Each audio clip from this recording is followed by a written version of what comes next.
Good evening, fellow travelers on the edge of reality. Tonight's tale begins with a single, upside-down clock hanging in a dusty hallway of an old apartment building. Its hands move backward like a secret message. No one. I can read until someone brave enough to listen deciphers. It's impossible read. Clara was always early. She arrived at work before sunrise, her footsteps echoing down empty corridor. One night, she found the backward clock just outside her door. Curious, she reached out and touched its smooth face. The moment her fingers brushed the black, the world around her trembled. Everything she knew slipped through her grasp. Her keys fell from her pocket. Memories of yesterday blurred, and a distant violin note sang like a warning. The next morning, Clara realized she was late. The digital display on her phone blinked 8:17 through 7 minutes past when she should have been at her desk. Panic rose in her chest. She dashed out, weaving through twisting staircases that had never felt so confined.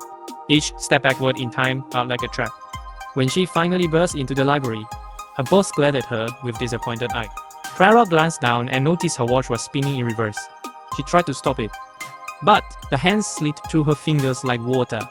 Determined to end this nightmare, Clara raced back to the hallway after work. The upside-down clock waited for her in the dim light.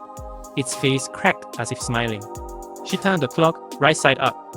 Immediately, the hands began to spin faster than before, backward, dragging her memories and moments through a loop she could not escape. She covered her ears as whispers of every missed appointment and forgotten promise rattled her mind. Then, in a flash of silver light, time snapped open. Clara found herself in the bright nursery, cradling an infant version of herself. The backward clock swung above the crib, digging all the years she had lost. Panic twisted in her gut. She set the clock down gently and watched the hands unwind towards zero.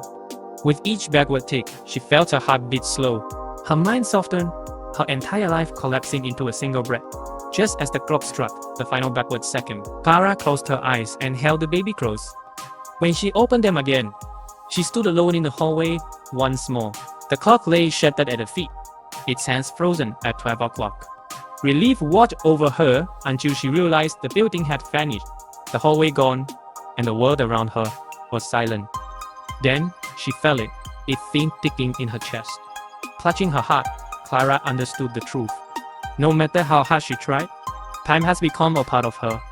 And now, there was no escaping the backward rhythm of the clock that lived inside her very soul.